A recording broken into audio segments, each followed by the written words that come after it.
पर्दाफाश US naval institute ने satellite की तस्वीरों के जरिए किया है। दावा किया जा रहा है कि पुतिन की ये डॉल्फिन समुद्र में मौजूद किसी दुश्मन के जहाज या पनडुब्बी के साउंड सिग्नल्स की पहचान कर सकती है और हलचल की सूरत में, हर किसी सूरत में ये डॉल्फिन्स अपनी हरकतों के जरिए नेवल मिलिट्री कमांड को संदेश भेजने लगती हैं। विशेषज्ञों के मुताबिक ये डॉल्फिन्स इस हार्बर के एंट्री पॉइंट की निगरानी करती है। इस एंट्री पॉइंट से कोई भी जहाज, पनडुब्बी या युद्धपोत रूस में प्रवेश कर सकता है।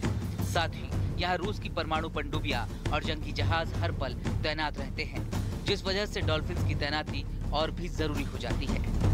ये डॉल्फिन समुद्र में मौजूद किसी दुश्मन के जहाज या पनडुब्बी के साउंड सिग्नल्स की पहचान कर सकती हैं और ऐसा होते ही ये डॉल्फिन्स अपनी हरकतों के जरिए नेवल मिलिट्री कमांड को संदेश भेजने लगती हैं। अब सवाल उठता है कि आखिर वो कौन सी साजिश है जिसे रूस इन डॉल्फिन्स के जरिए अंजाम देना चाहता है। डॉल्फिन युद्ध में किस तरह से रूस की मदद कर सकती है, ये समझने के लिए इन बातों पर ध्यान देना जरूरी है। जलीय जीवों में डॉल्फिन को बहुत समझदार माना जाता है। ये ट्रेंड होने के बाद इंसानों के इशारों को अच्छी तरह से समझ सकती हैं। खास बात यह है कि ये पानी के अंदर दुश्मन टारगेट के साउंड और रेंज को पहचान सकती हैं। रूसी सेना ने ऐसी तकनीक विकसित की है जिसकी मदद से डॉल्फिन की हरकतें सिग्नल में बदल जाती हैं और सेना को दुश्मनों की साजिश का पता चल जाता है।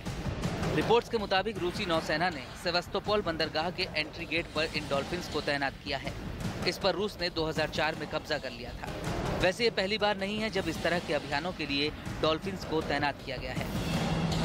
रूस के अलावा अमेरिका और यूक्रेन भी डॉल्फिन को प्रशिक्षित करते हैं। सोवियत संघ के दौर में यूक्रेन भी इन मछलियों को ट्रेनिंग देता था। 2012 में यूक्रेन ने डॉल्फिन की ट्रेनिंग के प्रोग्राम को बंद कर दिया। 2014 में क्राइमिया पर कब्जे के बाद यूक्रेन की डॉल्फिन भी रूस के हाथ लग गई थी। इस दौरान यूक्रेन ने कई बार अपनी डॉल्फिन्स को वापस मांगा, लेकिन उसे कामयाबी हासिल नहीं हुई और अब एक बार फिर पुतिन की ये डॉल्फिन वाली जलसेना सुर्खियों में है। और लाउडस्पीकर विवाद पर ओवैसी ने बड़ा बयान दिया है।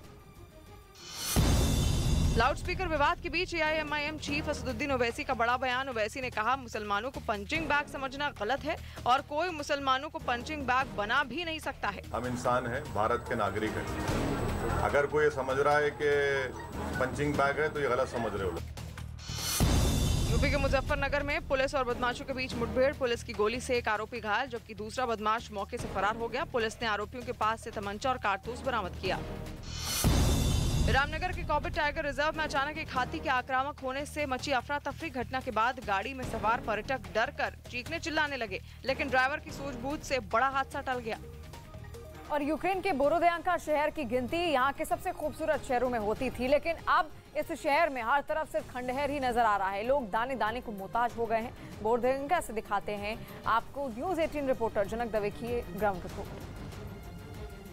बोरोदयांका की इन इमारतों में जो लोग रहते थे अब वो रहने लायक घर नहीं है। ऐसे में यहाँ रहने वाले लोगों को कहीं और जाकर अभी रहना पड़ रहा है मजबूरी में। उनकी मदद के लिए आज ह्यूमैनिटेरियन हेल्प आई है। उस पर आप घर का सारा सामान कह लीजिए, वो सारा का सारा यहाँ पर आए हैं।